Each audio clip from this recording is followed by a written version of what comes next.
Rahasia kesuksesan Squid Game. Squid Game, serial original Netflix yang berasal dari Korea Selatan, berhasil meraup perhatian dari banyak orang di berbagai belahan dunia. Squid Game sendiri menceritakan mengenai sebuah permainan yang diikuti oleh 456 orang yang mana mereka semua mempertaruhkan nyawa dalam permainan demi hadiah total 45,6 miliar won, sekitar 543 miliar rupiah. Tema kompetisi survival seperti ini sebenarnya bukanlah tema yang baru dalam industri film. Kendati demikian, Squid Game secara beruntung berhasil viral berkat promosinya yang gak tanggung-tanggung dan tentunya kualitas dari acara itu sendiri.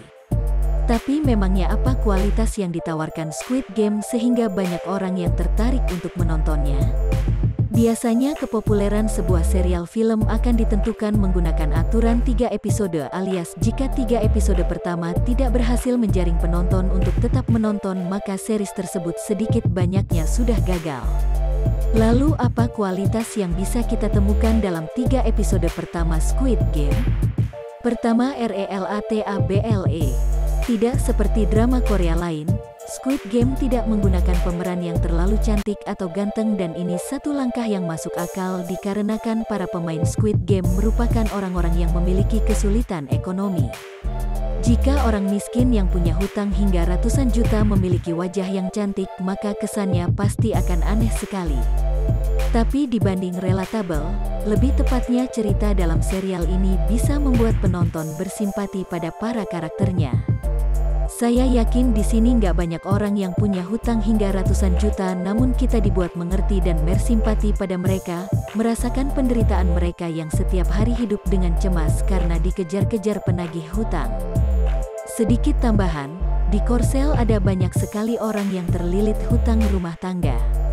Semua ini disebabkan oleh krisis ekonomi 1990-an yang ditangani oleh pemerintah dengan mendesak rakyat meminjam uang ke bank agar daya konsumsi meningkat. Saat itu pemerintah banyak menawarkan suku bunga rendah dan juga kemudahan lain, dan akhirnya ekonomi pun pulih, namun karena kebabalasan akhirnya banyak warga yang tidak sanggup bayar. Yang kedua, emosional.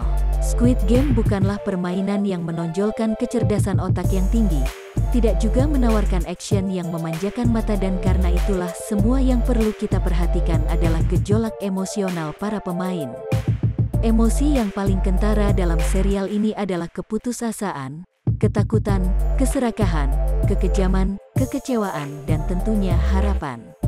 Semua emosi itu bercampur menjadi satu dan membentuk sebuah ramuan yang disebut melankoli.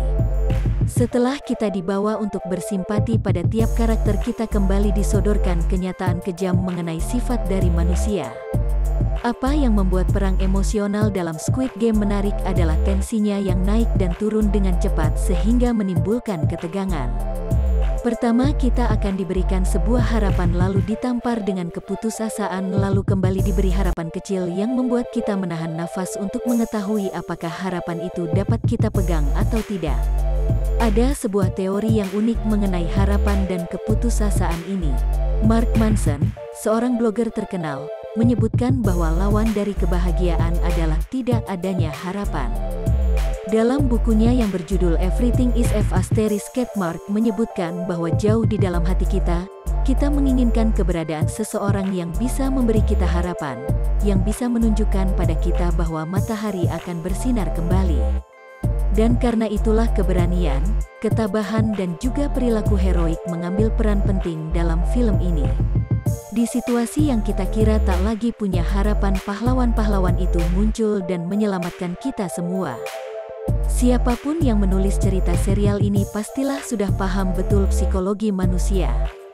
Akting yang memukau, dan sebagian besar pujian harus diberikan pada para aktor yang sudah menyampaikan emosi-emosi tersebut pada penonton. Sebenarnya akting para pemain di sini nggak bisa dibilang bagus-bagus amat, tapi realistis dan sesuai karakter. Setidaknya para pemain benar-benar menghayati perannya sehingga sifat tersebut melekat. Jung Ho Yeon, pemeran Sae-byeok, juga menceritakan sedikit pengalaman audisinya dan hal-hal yang sudah dia lakukan agar bisa memahami karakter yang dia perankan dengan baik. Dia menyebutkan bahwa untuk membantu memahami karakternya, dia sampai menulis buku harian dan menulis semua yang kira-kira ada di pikiran Sae Byeong. Ho Yeon yang sama sekali tak tahu apa-apa tentang akting melakukan begitu banyak untuk mendalami perannya dan hasilnya karakternya melekat di pikiran penonton. Sejauh itulah totalitas para aktor demi menyukseskan Squid Game. Selanjutnya serba misterius. Satu lagi fakta menarik dari psikologi manusia, kita cenderung takut pada sesuatu yang tidak kita ketahui seperti kegelapan atau seseorang yang mencurigakan.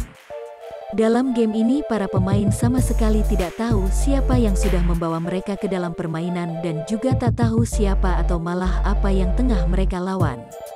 Dengan semua penjaga dan penyelenggara memakai topeng, kita diberikan sebuah tekanan psikologis untuk terus berandai-andai mengenai apa atau siapa yang ada di balik topeng tersebut.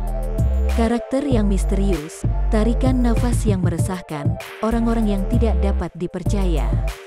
Squid Game menunjukkan bahwa dalam titik terendah manusia akan melupakan apa yang disebut moral dan kembali pada insting mereka untuk bertahan hidup.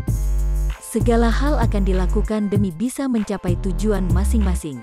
Sejujurnya saya bukan orang yang banyak menonton film, jadi jika ada tambahan silahkan tuliskan di kolom komentar. Sekian dari saya, mari bertemu di thread saya yang lainnya.